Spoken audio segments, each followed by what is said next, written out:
pose donc les bordures à l'aide d'un chargeur pose bordure. Donc en fait c'est une pose par aspiration.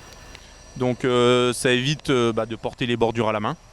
Donc voilà, et puis on a des rendements qui sont bien meilleurs du coup. Le parking du stade de rugby Pierre Peubé avait bien besoin d'une remise en état approfondie. Les travaux ont débuté jeudi 25 novembre.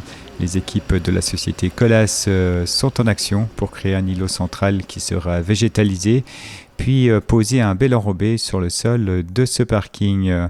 42 places de stationnement seront ainsi disponibles. Donc on a une première phase qui consiste à décaper l'ensemble du revêtement existant, donc c'est de la terre du Valtin. Donc on en décape 10 cm. On va recharger ensuite avec un 0,20 et ensuite on aura des bordures pour un gros îlot central avec un espace vert à l'intérieur et tout un parking qui sera donc en enrobé. En dehors du parking, donc ce qu'on a fait aussi, il y avait besoin d'un petit peu de rafraîchissement par rapport à ces vestiaires.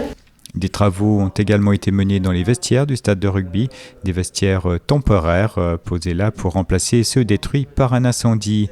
Les revêtements de sol, notamment ceux de la douche, ont été changés. La construction de vestiaires en dur est à l'étude.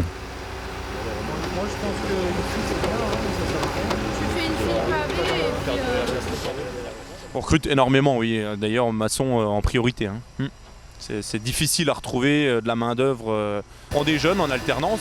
Moi-même, j'ai fait une licence 3 ans en alternance sur Nancy pour devenir chef de chantier. Mais il existe des CAP maçons, des CAP conducteurs d'engins. Voilà, on essaye tous les ans d'en prendre un ou deux en alternance dans l'objectif de les embaucher par la suite.